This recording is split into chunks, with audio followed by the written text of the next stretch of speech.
Assalamualaikum warahmatullahi wabarakatuh. Perkenalkan, nama saya Muhammad Iqbal Agung Pratomo, NIM 2211181082.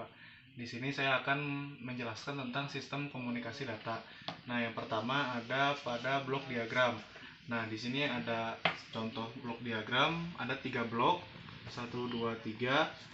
Diagram utama dari 5 diagram blok. Yang pertama ada source system, destination system, dan transmission system atau media transmisi. Untuk source system terdapat source dan transmitter. Lalu destination system ada receiver. Dan destination, dan juga media transmisinya bisa berupa kabel atau fiber optik. Nah, selanjutnya itu ada diagram blok. Nah, diagram blok yang kedua ini keluaran dari masing-masing blok diagram, yaitu input information atau bisa dilambangkan dengan M. Kemudian keluaran dari source adalah berupa bit stream atau aliran data yang masuk ke transmitter yang disimbolkan inputnya G. Kemudian keluaran dari transmitter adalah sinyal analog, jadi pengiriman sinyal digital atau pulsa tidak bisa dilakukan dalam sinyal pulsa, tetapi harus diubah menjadi sinyal analog terlebih dahulu. Kemudian ke transmission system, inputnya itu S terhadap waktu atau T, dan pengeluarannya receiver R terhadap waktu atau T, lalu sinyal diubah lagi ke digital sesuai inputan awalnya yang kemudian akan diterima di destination. Nah, yang selanjutnya itu ada model jaringan. Nah, di sini terdapat gambarnya yang di atas, yaitu transmitter melalui interface, selanjutnya langsung ke transport mekanis, langsung ke receiver. Nah, transmitter itu bisa berupa customer premise, equipment, telepon, dan lain-lain. Interface bisa berupa network, access, subscribes, dan course. Terus mekanisme pengiriman itu bisa berupa PSTN dan PSDN. Jadi arsitektur sederhana dari komunikasi yaitu dari host menuju host line melalui suatu node, berfungsi menghubungkan dari satu host ke host yang lainnya. Nah, node jaringan ini adalah komputer yang menyediakan koneksi bagi user. Dalam kasus circuit switching, node dapat berupa customer node, switch, transmission, service. Node juga dapat diklasifikasikan sebagai terminal, host, multiplexer, switch lokal, switch tandem, dan gateway. Selanjutnya itu ada fungsi-fungsi jaringan komunikasi. Nah, fungsi-fungsi jaringan komunikasi itu ada switching untuk interkoneksi kanal. Terus routing itu untuk memilih sebuah lintasan. Terus flow control itu untuk memperlambat atau menolak traffic. Terus ada konversi kecepatan dan kode. Ada juga klasifikasi jaringan. Nah, klasifikasi jaringan itu yang menggunakan node itu ada data circuit termination equipment atau DTE. Selanjutnya ada interface message processor, ada switch dan route. Peralatan user biasa disebut DTE. Terus terminal, telepon set, host, dan PC.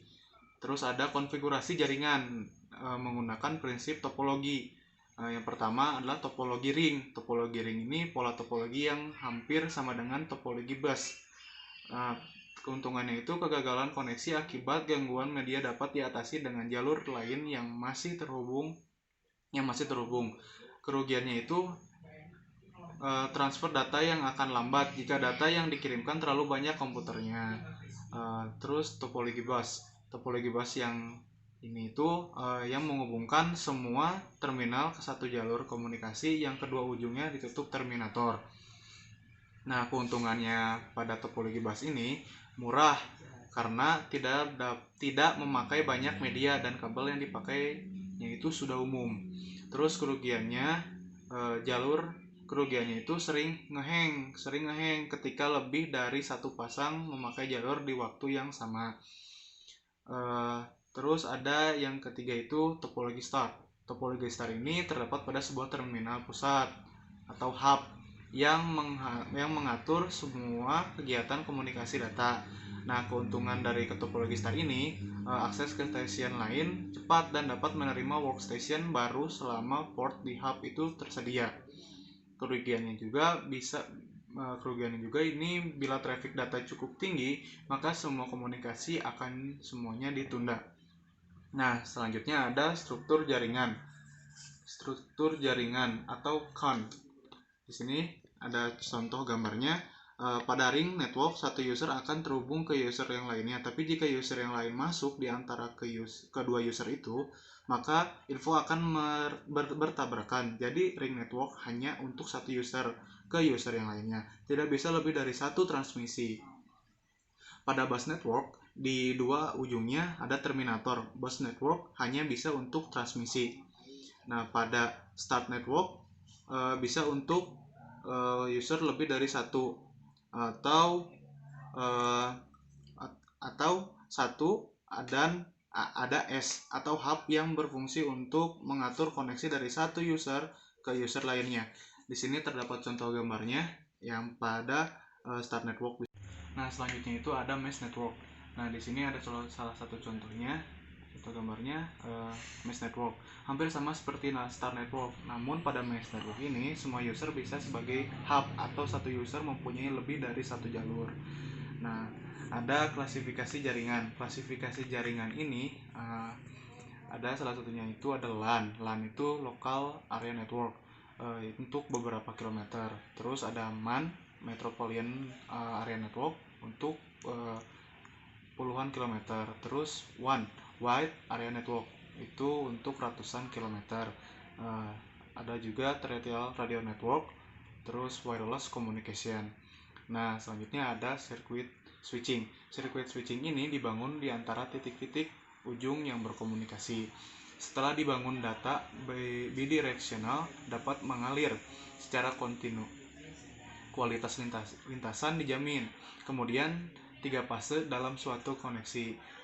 Selanjutnya ada circuit switching. Circuit switching ini ada contohnya, circuit switching atau jaringan telepon. Nah, sumber masuk sentral lokal sebagai hub masuk ke sentral untuk dihubungkan ke sentral lokal. Posisi tujuan untuk mengirim info ke user.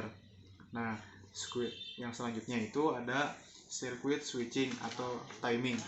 Nah, di sini ada salah satu contohnya pada gambar ini. Pertama, circuit establishment untuk pembangunan saluran dari host 1 ke node 1. Kedua, data transmission, pengiriman data yang prosesnya cukup memakan waktu. Yang ketiga, circuit termination, itu proses pemutusan saluran karena pengiriman data sudah terlaksana. Nah, selanjutnya itu ada analisis matematis circuit switching pada timing 2. Ini adalah contohnya. Jadi pengiriman data pada kotak hijau adalah perbandingan ukuran paket dengan kecepatan transmisi. Jika makin lebar, maka makin besar juga perbandingan nilai B terhadap W.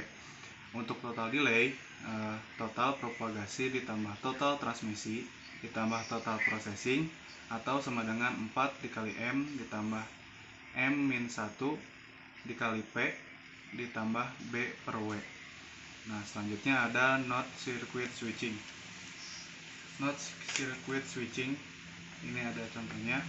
Node circuit switching ini node akan menentukan atau menyesuaikan info yang dikirim ke tujuan dalam satu saluran. Bisa digunakan lebih dari satu user. Nah, circuit switching atau circuit switching, multiplexing dan demultiplexing. Nah, jadi semua info dikirim dalam sebuah time slot, di mana dalam beberapa time slot itu akan membentuk satu frame.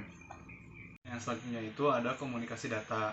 Nah, dilihat dari karakteristiknya, pengirimannya dalam jumlah yang banyak, durasinya harus singkat, harus bebas error pada saat transmisi. Komunikasi data tidak dapat menggunakan circuit switching karena tidak efisien, ada delay. Data yang dikirim dengan data rate yang tetap, maka jika digunakan untuk data yang tidak cocok. Jadi, untuk komunikasi data yang cocok adalah paket switching, karena message dipotong menjadi sejumlah data yang lebih pendek. Setiap paket dilengkapi alamat. Pada teknik ini, tidak ada resource jaringan yang didedikasikan. Selanjutnya ada paket switching, node switching. ini ada contoh gambar node switching. Dari incoming link masuk ke node, disimpan di memori karena info banyak. Jadi node berfungsi untuk switching dan memori. Yang selanjutnya ada multiplexing dan demultiplexing, yaitu data dari sembarang percakapan dapat ditransmisi kapan saja. Satu percakapan dapat menggunakan seluruh kapasitas link. Lalu internet menggunakan paket switching karena efisien. Nah, yang selanjutnya ada paket switching untuk model node. Di sini ada gambarnya, paket switching untuk model node. Input A, B, C masuk ke node, ada deret bit kotak hijau pada kotak hijau, lalu disesuaikan info A berdasarkan input A, B, C. Nah, selanjutnya ada paket switch untuk timing. Nah, ini ada gambarnya. Pertama host 1, yaitu end system node 1 switching nodes. Agar host 1 terhubung ke host 2, maka node 1 menghubungkan infonya ke node 2. Di sini ada 3 paket yang dimana kotak paling kiri ke kanan akan mengalami penurunan karena terjadinya delay. Nah, yang selanjutnya ada analisa matematis pada paket switching. Di sini ada gambarnya juga. Dalam kotak hijau akan mengalami penurunan karena terjadinya delay.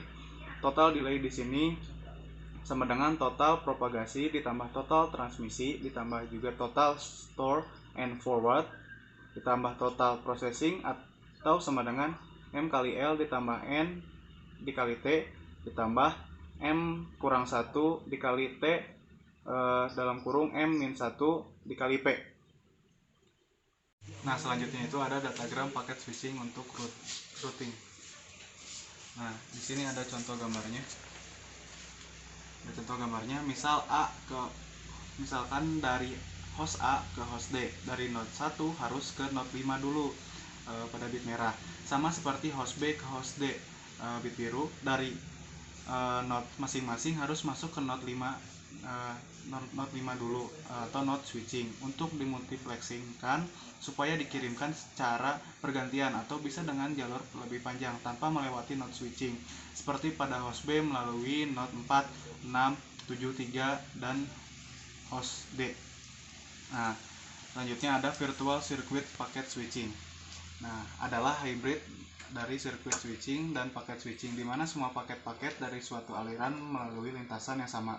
Paket-paket dari VC yang berbeda dapat saling disisipkan, contoh frame relay dan ATM.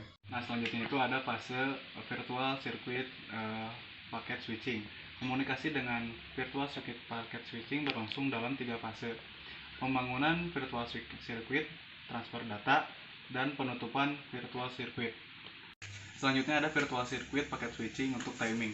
Di sini ada satu contoh gambar untuk timing, yaitu penggabungan antara circuit switching dan packet switching, yang dimana di sini ada proses establishment, data transfer, termination seperti circuit switching, dan data dikirim per paket seperti paket switching. Selanjutnya ada analisis matematis virtual circuit packet switching.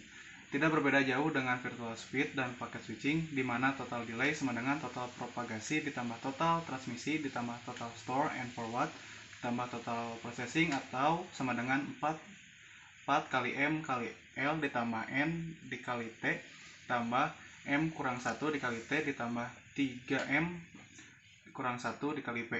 Nah, jadi keuntungan dari packet switching terhadap circuit switching yaitu dapat mengeksploit statistical multiplexing dan menggunakan bandwidth yang efisien. Tetapi packet switching perlu menangani kekurangan seperti router lebih kompleks, lebih sulit mendapatkan jaringan yang baik. Segitu saja dari saya, mohon maaf bila ada salah kata. Wassalamualaikum warahmatullahi wabarakatuh.